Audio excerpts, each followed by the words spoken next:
ওয়ালাইকুম। আজকে আবার বাজি খেলা হইতেছে, তো বলা হইতেছে যে লাইনের আমি কয়ে দিতেছি লাইনের নিচে যদি আছে গাতা থেকে একটা ফল আমরা উপরে তুলি নাই। আমি কই দিতেছি সরকার থেকে একটা ফল উপরে তুলি নাই, সব নিচা তুলছে। আর না হাইদের বক্তব্য ও 3 ঠেলা দেবাই করে দেবো। হ্যাঁ, আর আনের কথা হইলো আনের 3 ঠেলার বেশি লাগবো। আর না হাইদে একটা লোক বা 20টা লোক এটা ওর ঠেলায় উঠলবো, ওই ডাকাই তুলবো। আমরা কেউ তুললাম না, ওই ডাকাই তুলবো। 3 ঠেলায় ওই তুলবো, আমরা তুলবো না, আন্না তুলবেন না। কিন্তু 3 ঠেলার বেশি তুললে আন্না ওরা ঠেয়া দিবেন না, ওই আন্নার ঠেয়া দিব। আর যদি 3 ঠেলায় ও তোলা হয় তাহলে আন্না ওরা 50টা দিবেন। মানলেন তো?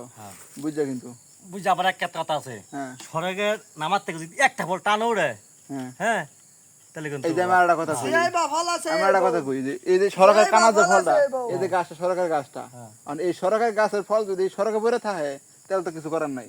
সরকার গাছ ওটা, সরকার গাছে সরকার পরে থাকবো, ওটা তো না হাইতে নেবে বাজি দিতেছে না। কিন্তু ওই এক গাছ বাদে 2 গাছের দিকেই শুরু আর কি। ওকে ওকে, আচ্ছা যাই হোক, এই বাজিটা 50 রিঙ্গিত খাইতে হইব।